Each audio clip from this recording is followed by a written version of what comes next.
Hello, ladies and gentlemen. Happy Easter to everyone. Hopefully, you're enjoying a great long weekend. Make sure to stay out of the market for these days. Sometimes it's good to take a break.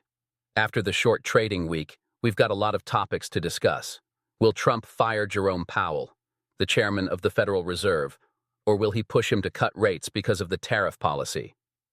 And we also have one of the longest yield curves since 1980. Will we see another crash soon? This indicator has historically shown crash alerts about 9 to 16 months ahead of time. Usually, the crash happens when the Fed starts cutting rates and the market begins to drop.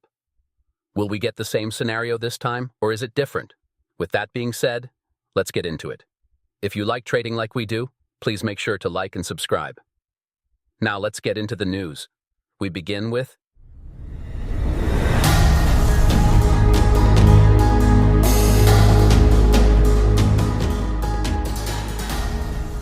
Trump versus Powell. Fed under pressure. President Trump may not actually fire Fed Chair Jerome Powell, but his public pressure for lower rates is having an impact. Economist Francesco Bianchi says Trump is shifting public opinion to blame the Fed if a recession hits, and that could influence their decisions.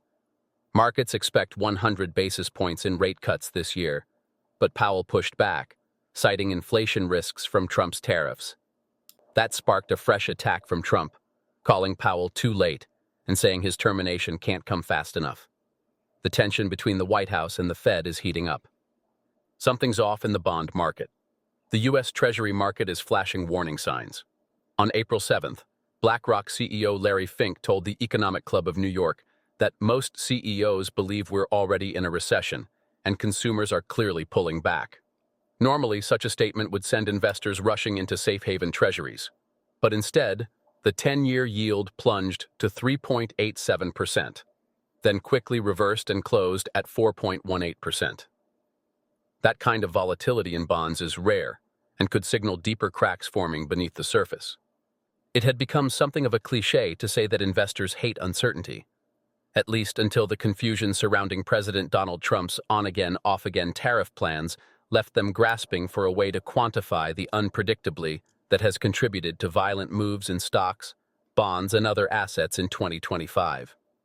Market participants are trying to determine whether tariff-driven uncertainty is at or near a peak, which has major implications for investors and traders looking to get ahead of the next major round of volatility.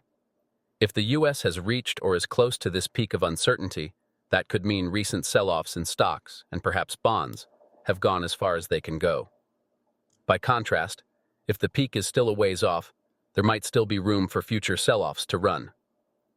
President Trump spent the week pushing forward on trade discussions, signaling optimism about deals with China, Europe, Japan, South Korea, and Mexico. But so far, nothing has been finalized. With China, Trump hinted a deal could come in 3 to 4 weeks. But if not, he threatened to impose a cap on tariffs, which already stand at 145%. Talks with the EU gained attention during Italian PM Meloni's visit, but no formal deal has emerged. Europe is currently under 10% tariffs, with retaliation on hold until July. Negotiations with South Korea and Japan are ongoing, with Japan facing 25% tariffs on autos. Mexico is also in talks, with Trump and President Sheinbaum calling recent conversations productive. Deals may be in the works, but much remains uncertain, and the tariffs are very real. Now let's expand the conversation a bit. And trust me, you'll want to stay with us for this part. I've got some very important data to show you that could shape how we think about the markets going forward. This isn't just noise. It's the kind of stuff smart money is watching very closely right now. So grab your coffee, stay locked in, and let's dive into the numbers that matter.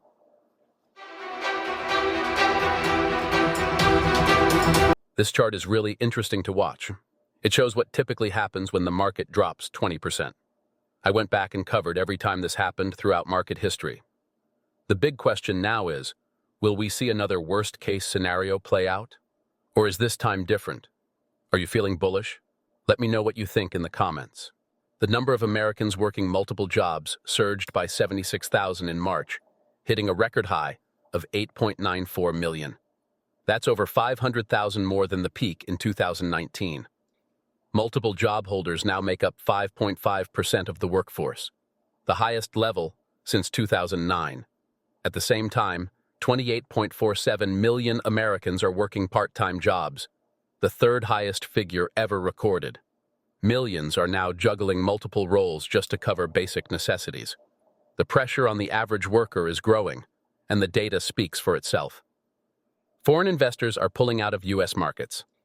Fast overseas investors just pulled $6.5 billion from U.S. equity funds in the last week, the second largest outflow on record. The only bigger exit? $7.5 billion during the March 2023 banking crisis. Here's why this matters. Foreigners hold $18.5 trillion in U.S. stocks. That's 20% of the entire U.S. equity market. They also own $7.2 trillion in U.S. treasuries, 30% of the market, and hold $4.6 trillion in U.S. corporate credit, again, 30% of the total. The message is clear. Global investors are losing confidence amid rising volatility. This could be a major turning point. Stay alert. That's it, folks.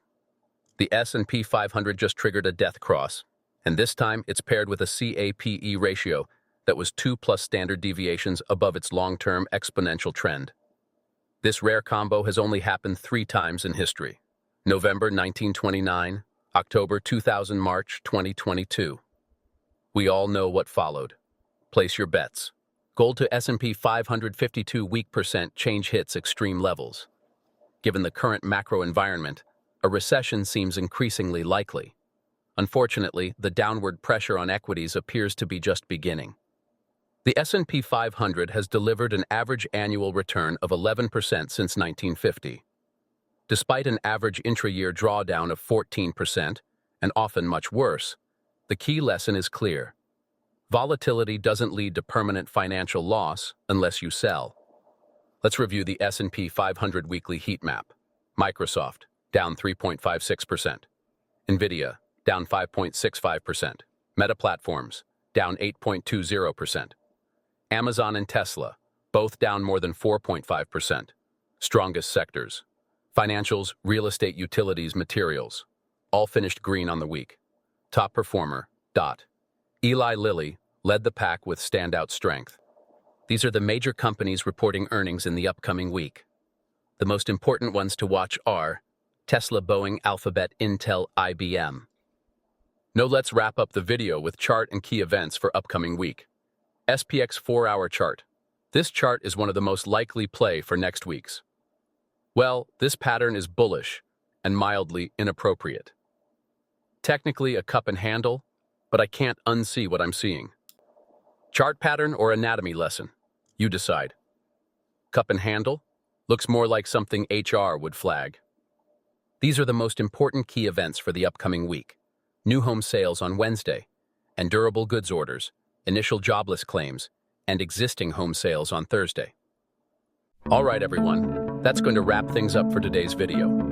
I hope you found some real value in the insights we covered. If you did, please make sure to hit that like button. It really helps the channel grow. And if you're not already subscribed, consider joining the community by subscribing and turning on the notification bell so you never miss an update. As always, if you have any questions, thoughts, or even your own outlook on the market, drop a comment below.